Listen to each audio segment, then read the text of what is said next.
नमस्कार साथियों, मैं मनीष भारती संस्कृति पीसीएस प्लेटफॉर्म पर आप सभी का स्वागत करता हूं। जैसा कि आप सभी जानते हैं कि 71वीं बीपीएससी प्रारंभिक परीक्षा को ध्यान में रखते हुए हम लोग पिछले एक वर्ष के करंट अफेयर्स का रिवीजन कर रहे हैं। लेक्चर नंबर 8 तक पहुंच गए हैं और साथियों इसमें हम क्या करते हैं, प्रत्येक दिन 10 टॉपिक लाते हैं। इस 10 टॉपिक से क्या करते हैं, 10 क्वेश्चन तैयार करते हैं और एक क्वेश्चन ऑफ द डे होता है आपका, जिसका जवाब आप मुझे कमेंट बॉक्स में लिख करके बताते हैं।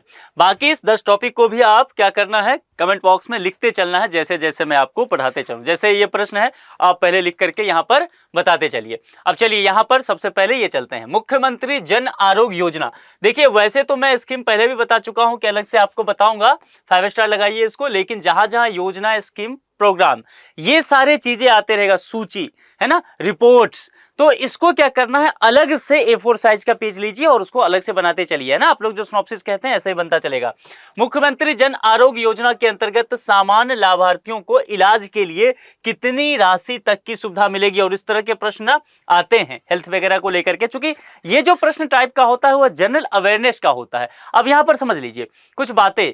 इस योजना के अंतर्गत प्रत्येक राशन कार्डधारी को, क्या मैंने कहा, प्रत्येक राशन कार्डधारी को कितने लाख रुपया तक कहा गया है, 5 लाख रुपया तक की राशि देने की बात की गई है। यानी कि ये 5 लाख तक का जो इलाज है वो मुफ्त उपलब्ध कराया जाएगा। अच्छा, एक प्रश्न यहाँ ये हो सकता है कि मुझे ये बताइए कि इलाज की जो बात है तो वो हॉस्पिटल कैसा होगा, यानी कि वो हॉस्पिटल जो है क्या वो प्राइवेट होगा, है ना, या केवल पब्लिक होगा, यानी कि सरकारी हॉस्पिटल ही होगा। देखिए अगर प्राइवेट होता है तब भी, अगर जो मरीज हैं यहाँ भर्ती हैं तब भी, और पब्लिक में सरकारी या निजी किसी में भी हो, दोनों तरह के अस्पतालों पर यह लागू होगी। और योजना का उद्देश्य क्या है, जैसा कि यहाँ की सामान्य लाभार्थी, यानी कि जो गरीब लोग हैं, अपने स्वास्थ्य का ख्याल नहीं रख पाते हैं, स्वास्थ्य का खर्चा वहन नहीं कर सकते हैं, उनको राहत देने के लिए मुख्यमंत्री जन आरोग्य योजना लाया गया है। ठीक है, और यहां पर मैंने पहला शब्द क्या कहा था, प्रत्येक राशन कार्डधारी, मतलब समझ में आ गया ना, राशन कार्ड किसके पास होता है भाई, जो गरीब होगा उसी के पास ना। तो पहचान यहां से हो गया 5 लाख तक की राशि। कौन सा विकल्प चलेंगे, सी के साथ, ऐसे याद रखना है। पढ़ते ऐसे जाएंगे, आपको देखने में मिलेगा, कोई समस्या बचेगा नहीं। बिहार सरकार ने किस वर्ष तक शून्य कार्बन उत्सर्जन, नेट जीरो इमिशन की जो बात की जाती है उस वहां कहा गया है कि लक्ष्य निर्धारित किया गया है। यहां पर आपको 4 विकल्प दिख रहा है और इसको 4 स्टार लगाइए। बिहार सरकार, बस ध्यान रखिएगा, भारत सरकार यहां पर नहीं कहा गया है। बिहार सरकार ने जो अपना टारगेट रखा है वह साल 2040 तक कि शून्य कार्बन उत्सर्जन का लक्ष्य हम हासिल कर लेंगे।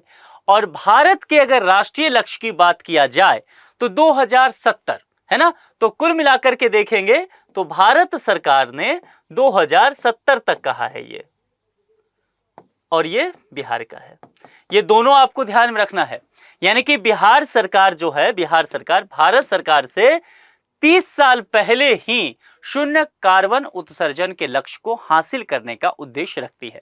इसका मोटो क्या है कि क्लाइमेट चेंज जो हो रहा है इससे लड़ने के लिए सतत विकास को, सस्टेनेबल डेवलपमेंट को कैसे बढ़ावा दिया जा सकता है। मामला समझ में आ गया?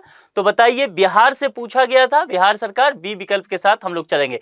भारत सरकार होता तो हम डी के साथ चलते। मामला समझ में आ गया ना? तो बी विकल्प यहां पर सही हम मान के चलेंगे। आगे चलते हैं तीसरे प्रश्न पर। भारत सरकार ने देशव्यापी ग्रीन हाउस गैस उत्सर्जन, ठीक है, को शून्य स्तर पर लाने का लक्ष्य किस वर्ष तक तय किया। अब यहां पर देखिए वही चीज आ गया है, हमने पहले ही चर्चा कर लिया 2070, ठीक है, तो ये जवाब सही हो गया। लेकिन इसमें कुछ चीजें और जोड़ दीजिए। ये ठीक है कि भारत सरकार ने 2070 तक देश को नेट जीरो कार्बन उत्सर्जन की ओर ले जाने का लक्ष्य रखा, और यह घोषणा आपसे पूछा जा सकता है कि कौन से सीओपी में किया गया था। 26, ध्यान रखिएगा, ये बहुत इंपॉर्टेंट है। 70 जितना इंपॉर्टेंट है उतना ही। और ये कहां पर हुआ था, ग्लासगो सम्मेलन। यहां पर लिख देता हूं, ध्यान रखिए, ग्लासगो, ठीक है। तो ग्लासगो सम्मेलन में यह किया गया था। यह वैश्विक जलवायु का जो दायित्व है उसकी दिशा में भारत सरकार का एक दीर्घकालिक प्रयास के रूप में से देखा गया है। क्या है, ई शिक्षा कोश ऐप का उद्देश्य क्या है, 5 स्टार लगा लीजिए। इस तरह के ऐप वगैरह से देखा गया है कि प्रश्न लगातार पूछे जाते रहे। ठीक है, अब यहां पर समझिए, ई शिक्षा कोश ऐप बिहार शिक्षा विभाग द्वारा ही विकसित एक ऐप है। किसके द्वारा? शिक्षा विभाग। और ये शिक्षा विभाग किसका है? बिहार सरकार का ही। तो ये ध्यान रखना है, सिनॉप्सिस किसी चीज का बनाते चलिएगा कि क्या क्या उसमें आ सकता है। और यह जो है 10वीं और 12वीं के छात्रों को डिजिटल माध्यम से शैक्षिक सामग्री उपलब्ध कराने की बात किया गया है। बी विकल्प में यहां चलेंगे। 10वीं और 12वीं के छात्र ही केवल हैं, छात्र छात्रा मतलब पढ़ाई की सहायता देने का मतलब है उनका जो सामग्री है, सामग्री मतलब जो भी शैक्षिक सामग्री होगा, बुक्स वगैरह, उसकी बातें यहां पर की गई है। ठीक है, तो ये ध्यान यहां पर रखिएगा, बी विकल्प ये सही हो जाएगा। यह ऐप एक तरह से कह सकते हैं कि बिहार के जो दूर दराज क्षेत्र के विद्यार्थी हैं उनके लिए बहुत लाभकारी सिद्ध होगा, क्योंकि उनके पास अगर सामग्री पुस्तक नहीं पहुंच पाया तो डिजिटल रूप से यहां से ऐप से वो डाउनलोड इजीली कर सकते हैं। साहित्य अकादमी युवा पुरस्कार 2025 मोस्ट इंपोर्टेंट 5 स्टार प्लस। फिर ना कहना कि आपने ये बताया नहीं था, ये प्रश्न मान के चलो पूछा जा सकता है। साहित्य अकादमी युवा पुरस्कार 2025 मैथिली भाषा में किसे प्रदान किया गया है? फिर से बता रहा हूं, मोस्ट इंपॉर्टेंट है, नाम है नेहा झा मणि। ठीक है, नेहा झा मणि को मैथिली भाषा में उत्कृष्ट योगदान देने के लिए साहित्य अकादमी युवा पुरस्कार 2025 प्रदान किया गया। यह पुरस्कार 35 वर्ष से कम आयु के युवा लेखकों, क्योंकि यहां पर क्या है, युवा शब्द है, तो अब ये तय करना होगा ना कि भैया युवा से क्या समझते हैं। 35 से कम जो रचना करते हैं जो व्यक्ति जिनकी उम्र, उनको युवा में रखा जाता है। और यह पुरस्कार देखेंगे तो एक तरह से रचनात्मक कार्य के लिए दिया गया, और मैथिली साहित्य में इन्होंने, नेहा झा मणि ने एक प्रेरणादायक उपलब्धि हासिल की है, इसलिए इनको इस वर्ष का यह पुरस्कार गया है। चलिए आगे, महिला संवाद अभियान किस राज्य सरकार द्वारा शुरू किया गया है? अगेन ये इंपॉर्टेंट है, 3 स्टार इसको लगा करके चलिए। और यहाँ पर जो आप देखेंगे, ऑब्वियसली आप फिलहाल यहाँ पढ़ रहे हैं तो आप ये मान के चलेंगे कि भाई ये तो बिहार का एग्जाम दे रहे हैं, बिहार का करंट अफेयर्स है तो बिहार सरकार ही है। लेकिन आगे चल के उस कयामत के दिन के में वो डी डे जो आपका एग्जाम का होने वाला है उसमें थोड़ा सा सतर्क रहिएगा, दूसरा स्टेट भी कुछ प्रश्न में रह सकता है। तो महिला संवाद जो है यह अभियान बिहार सरकार द्वारा शुरू किया गया। प्रश्न यहां से बनेगा दोस्तों कि इसका उद्देश्य क्या है? तो बिहार की जो महिला हैं उनको राज्य की कल्याणकारी योजनाओं से जोड़ना। देखिए नाम क्या है, महिला संवाद, वुमेन डायलॉग। तो कल्याणकारी योजनाओं से जोड़ना और एक तरह से उन्हें अवेयर करना, जागरूक लाना। जागरूकता से क्या होगा, वो सशक्त होंगी। और इस अभियान का विशेष फोकस कहां पर रखा गया है, किस क्षेत्र की महिलाओं पर? तो वह जो ग्रामीण क्षेत्र की महिलाएं हैं, ठीक है, जो ग्रामीण क्षेत्र की महिलाएं हैं उन पर पूरी तरह से फोकस किया गया है। किसने? सी बिहार सरकार के द्वारा महिला संवाद। चलिए 8वें पर चलते हैं। अब यहां पर महिला संवाद अभियान का मुख्य उद्देश्य क्या है? देखिए वहां पर एक अभी मैंने डिस्कस किया ही था, अब यहां पर जरा जोड़ करके देखिए, महिला आरक्षण बढ़ावा देना। क्या संवाद का कोई तात्पर्य आरक्षण से है? हटा देंगे। इस प्रश्न को इसीलिए रखा हूं कि एलिमिनेशन थोड़ा सीख लीजिए। यहां पर महिलाओं को नौकरी देना, क्या नौकरी देना उद्देश्य है? नहीं। महिलाओं को राज्य की योजनाओं से जोड़ना, ये ठीक लगता है, रुकेंगे आगे। महिला हेल्पलाइन सेवा, देखिए हेल्पलाइन भी नहीं कहा गया। तो अगर यहां पर एक चीज हमने एक ही बार किसी टॉपिक को पढ़ लिया, इस प्रश्न के विषय में उद्देश्य हमें नहीं भी जानकारी था, ठीक से केवल विकल्प को देख लेते तो हम जवाब तक यहां पर पहुंच जाते। सी विकल्प हो गया ना।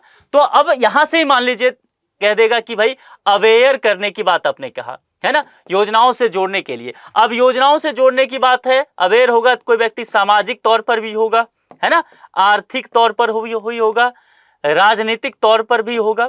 सब समझना है, क्योंकि ये डिटेल से अगर पूछ लिया जाए तो सशक्त होने का मतलब तो ये सभी है ना। तो महिला संवाद का उद्देश्य जो है वो अपने आप में इस स्तर पर विस्तृत रखा गया है। 9वें पर, बिहार नगर निकाय चुनाव 2025 के ब्रांड एम्बेसडर के रूप में किन 2 प्रसिद्ध अभिनेताओं को चुना गया? इसको जो है 4 स्टार लगा लीजिए, पॉसिबल है, ये पूछा जा सकता है, ठीक है। और 2 यहां पर बात किया जाए तो थोड़े से ढंग से देखेंगे। अब देखिए ठीक से अगर समझते हैं, मान के मैं चलता हूं कि मैंने इस प्रश्न को नहीं पढ़ा, अक्षय कुमार क्या बिहार के रहने वाले हैं? नहीं ना, लगभग ये बाहर हो जाएगा। पंकज त्रिपाठी ये बिहार के हैं, मनोज बाजपेयी हैं लेकिन अक्षय कुमार नहीं तो बाहर। पंकज त्रिपाठी बिहार के ही हैं, लेकिन नवाजुद्दीन सिद्दीकी बिहार के नहीं है, बाहर हो जाएंगे। अब यहाँ पर मनोज बाजपेयी और पंकज त्रिपाठी ये दोनों बिहार के हैं, रुकना पड़ेगा। और रवि किशन और संजय मिश्रा ये दोनों बिहार के हैं, रुकना पड़ेगा। तो इसलिए थोड़ा सा अब यहाँ पर इस दोनों में, लेकिन जब दो विकल्प किसी भी प्रश्न का बाहर हो जाए आप उस प्रश्न को छोड़ के मत आना, वहां पर चांस लेना, ठीक है। प्रोबेबिलिटी मैथमेटिक्स से बनाते हो 50% ऐसे भी सही होने के चांसेस रहते हैं, और यहां पर तो आप चांसेस आपका बढ़ गया, ठीक है। चूंकि निगेटिव मार्किंग है तो कुछ प्रश्न बनाने पड़ेंगे, ज्यादा ज्यादा 90 के आसपास कट ऑफ जा सकता है, तो उतना तो होना चाहिए। तो नाम है मनोज बाजपेयी और पंकज त्रिपाठी, जो बिहार के बहुत ही प्रतिष्ठित अभिनेता हैं। बिहार नगर निकाय चुनाव जो हुआ उसके ब्रांड एम्बेसडर इन्हें बनाया गया। इनका चयन जो है मतदाताओं खास करके युवाओं को जागरूक और उनको प्रेरित करने के उद्देश्य से किया गया, सी विकल्प के साथ। चुनाव आयोग ना हमेशा ये सब करते रहती है, किसी चर्चित व्यक्ति को जोड़ते रहती है ताकि उसके वजह से जागरूकता फैले। पटना हाफ मैराथन 2025, इसको भी 4 स्टार लगा लीजिए, स्पोर्ट्स से प्रश्न रहता है। ब्रांड एम्बेसडर के रूप में किसे नियुक्त किया गया? यहाँ पर 4 नाम आपको देखने को मिल रहा है, पीटी उषा, हिमा दास, दूती चंद और साक्षी मलिक। देखिए यहां पर जो नाम होगा वह बी होगा, हिमा दास। हिमा दास जो कि आप जानते हैं इनका नाम, भारत की अंतर्राष्ट्रीय धाविका हैं ये, और ये कहां की रहने वाली हैं? ये बिहार की नहीं है, ये असम की है, ठीक है। तो असम की बेटी है जो कि पटना हाफ मैराथन का ब्रांड एम्बेसडर इनको नियुक्त किया गया। और अगर देखा जाए इनका खेलों में उत्कृष्ट प्रदर्शन हमेशा से रहा है, तो युवाओं को ऊर्जा देने के लिए, थोड़ा सा उत्साह भरने के लिए ये आयोजन किया गया था और इनको ब्रांड एम्बेसडर इसमें बनाया गया था, ठीक है। तो ये ध्यान आपको रखना होगा। अब इस प्रश्न का जवाब आपको क्या करना है पता ही है कि आपको कमेंट बॉक्स में लिख करके देना है। बिहार का पहला जैविक हाट किस जिले में स्थापित किया गया? मोस्ट इंपोर्टेंट, 5 स्टार लगा देना है इसको, ठीक है। यहां से प्रश्न ये आ सकता है, ये कमेंट बॉक्स में आप मुझे लिख करके बताएंगे। और आप मुझे ये भी बताएंगे कि 10 में से आपका कितना आज सही हुआ है। आप लोग किस डिस्ट्रिक्ट के रहने वाले हैं और किस पंचायत के रहने वाले हैं, आज दोनों चीज बताएंगे। देखें किस किस पंचायत से लोग जुड़े हुए हैं यहाँ पर, ठीक है। आज के लिए इतना ही, अपना बेहद ख्याल रखिए, बहुत बहुत शुक्रिया, थैंक यू सो मच।